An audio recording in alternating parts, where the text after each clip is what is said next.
Since moving to the Gulf Coast, saltwater fishing has become not only my job, but my passion. After checking many fish off my bucket list, there's one at the top that still remains: catching a giant blue marlin. So when I got the call to fish the Louisiana Gulf Coast Billfish Classic, I couldn't say no. So today, I'll take you on my journey chasing giant blue marlin in the 60-foot Viking devotion. Alright, good morning y'all. It is day one out here at the Louisiana Gulf Coast Billfish Classic, and this is my home away from home for the next couple days. You know, I've done a few overnight trips, but I've never had a bed or a bathroom. So pretty excited to be able to sleep in a bed and take a shower and all that. But everybody is out front getting everything rigged up and ready, and I'm gonna film some of that, and then we're gonna hit the road about 10 a.m. and I think we're gonna run about 150 miles or so, and it's supposed to be a little bumpy out there, but we're in a 60-foot Viking, so we'll see how the boat handles it. It does have a Seakeeper, which I'm excited about. Never been on a boat with a Seakeeper, but should be an interesting weekend. It is Thursday morning, and we come back to weigh in Saturday afternoon, so a couple nights out on the water. Should be a good one. Hope you guys enjoy this video.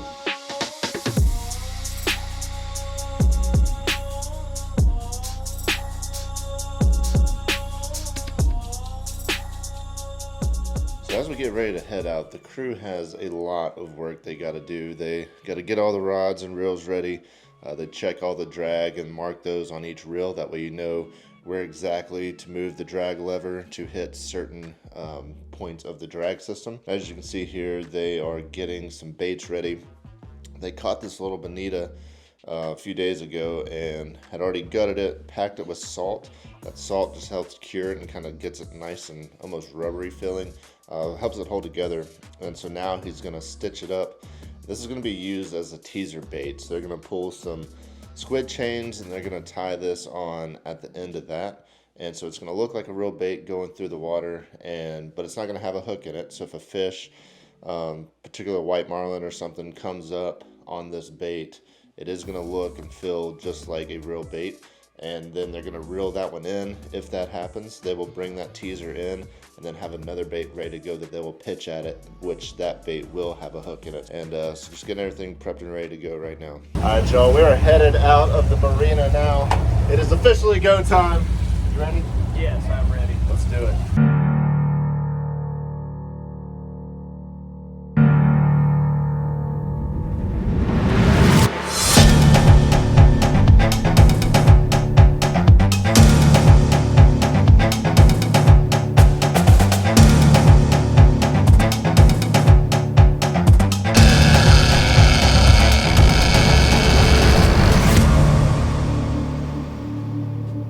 Guys, we have officially made it offshore. It doesn't look like much in the video, but it's nice 5-6 footers out here. Luckily we are in a big boat and there's a Seakeeper, so that helped a ton. But first things first, we got to try to get some live bait. So we're at this drill ship right now. We're going to troll around, see if we can pick up some blackfin that we can use for the live bait. They just got like some little jigs, some little spoons tied on, and they hook it on a planer, and we just troll around and wait till you get a bite and bring it in. And they do use a net. We don't want to flip them. They try to take as much care of these baits as possible. We do want to keep them as live as long as possible. So bring them in, get them in the net, and go straight into the tuna tubes. These pelagics like this, especially tuna, they always have to be moving. So if you just threw them in a normal live well, they would not last very long. So these tuna tubes just rush water through their gills. So you put them in there upside down and it just pushes water straight through them, helps them stay alive, and that's exactly what you need when you go try to catch these big marlins. Now that we got the tuna tubes full, we're going to go ahead and put some baits out. So we do have the outriggers out on the boat now, and we're going to pull one of these out of the tuna tubes, and then they're going to bridle them. There's a couple different ways you can hook up these tuna, but they're going to bridle them. So they run that needle through the eyes right there, and they have braid tied on the hook. That braid is going to go underneath the eyes there, and then they hook it back on the hook, as you can see, and that just keeps you from putting a hook through the fish, which again is all about keeping these baits alive as long as possible. So we're going to toss that thing back, and we're basically just bump trolling. We're not trolling around too fast, just enough to keep the baits behind the boat and wait on that big bite. I'm gonna push you up. bite of the evening here. See if we get him pinned.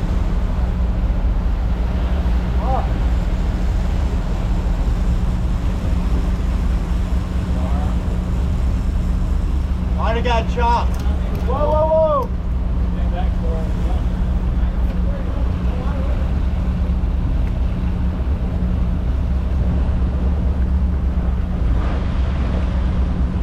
I don't feel like I got nothing. I think I got shredded.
Sun starting to come up.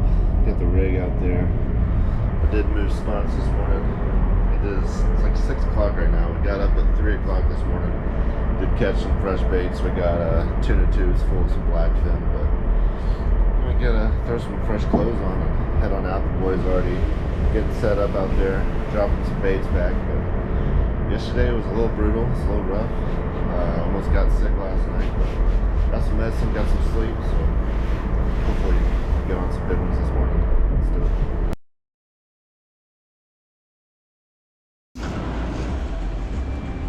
Alright, sorry for the terrible audio so far. We pretty wet back there in the cockpit, so I couldn't wear my external mic, so everything's just running straight off the GoPro. And then also, everybody's wearing a headset, so we're talking to each other with the headsets on. That way there's no miscommunication, and it's not just everybody screaming at each other. So there's a lot of stuff going on that the GoPro is just not picking up. So I'll do a little bit of voiceover through this, but First time ever getting in a chair like this. I've been in some harnesses catching sharks from the beach and stuff, but first time getting in an official chair on a boat like this. Pretty cool. At this point, we have no idea, or at least I have no idea, what we have hooked up, but we're gonna watch this fight and see what we get to the boat. Hope you all enjoy.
Not exactly what we're here for, but definitely not going to complain about a nice tuna here. Will be a good liter size. What's that, about 60, 70? Yeah, 60. 60. Sweet.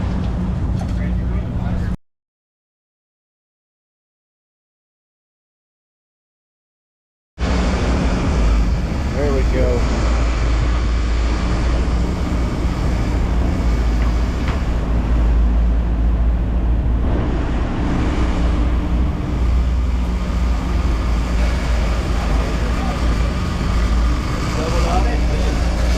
We got two on.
It's on.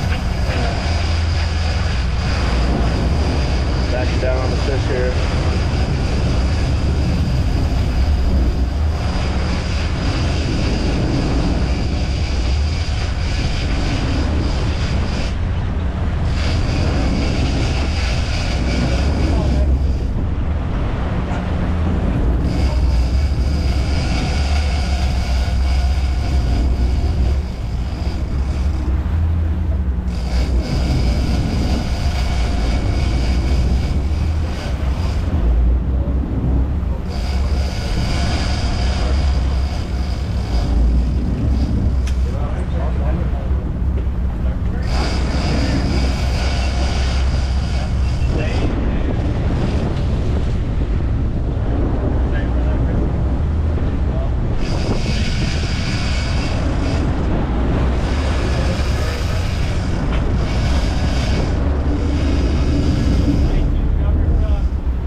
Terrible, it's like super wet out here, so I can't wear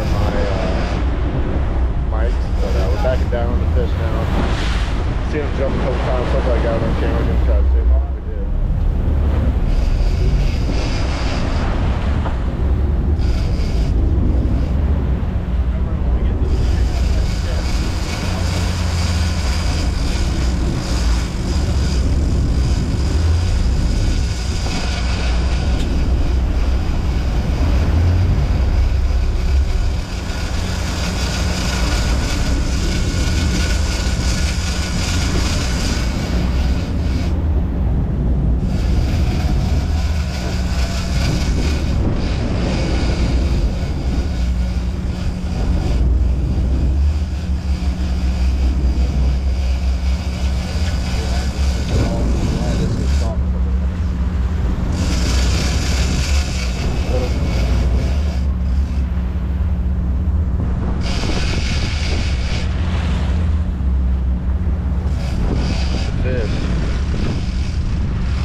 I know that was kind of crazy and not a lot of talking. We all have headsets on, so we are talking to each other and listening. We're just not all talking very loudly. We got our catch and release. So in this tournament, you can kill a blue marlin, but it's got to be like, I think 112 inches or something like that, which that one was not, but there is also catch and release. So all you gotta do is get the leader, cut it off. We got all that on camera. They have a camera for under the water, but first marlin of the trip. We are officially on the board. They're getting baits back out now.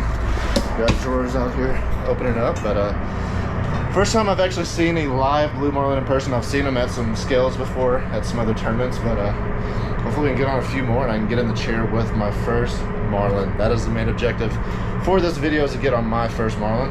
well, that's my objective. The main objective for them is to catch a big one and win the tournament. But I just want to get my hands on one. But we're going to get back out there, see if we can get hooked up again. Let's go, baby. All right, y'all. It is the final day of the tournament here. Got our old Tiger Woods red here, but we just got some baits out. We moved to a new spot overnight, and the guys got up this morning and jigged up some baits. I guess was sleeping good. I never heard them, but they said they got some jumbos, so hopefully that'll get us on some big fish.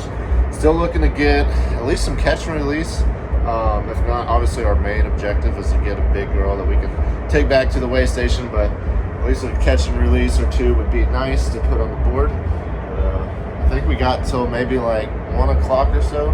Then we're gonna have to head on in and make it to the weigh station by 6 o'clock and see how we place with everybody else. So I'll stick around, see what all we get on today. Let's do it. Hope you guys enjoyed that video. It was an awesome experience, be able to go out there, fish on one of those big sport fishers, spend a few days offshore, and can't thank Josh enough for inviting me out there. B&T Marine, Triple B Autos, Tice Realty, Devotion Sport Fishing, all his stuff is going to be linked down below. Make sure you go check them out. They're fishing all the tournaments around here on the Gulf Coast this year. They got one coming up this weekend, the Orange Beach Billfish Classic. Hope they go out there and smash a big one. So make sure you go follow along with them, keep up with everything they're doing. Hopefully we'll be able to get another trip out there with them again. He still wants to put me on a marlin. I want to get my first marlin. I think we're going to make it happen this year. But we did end up getting back to the marina and weighed in my tuna. It ended up being 82 pounds, a little bigger than I expected.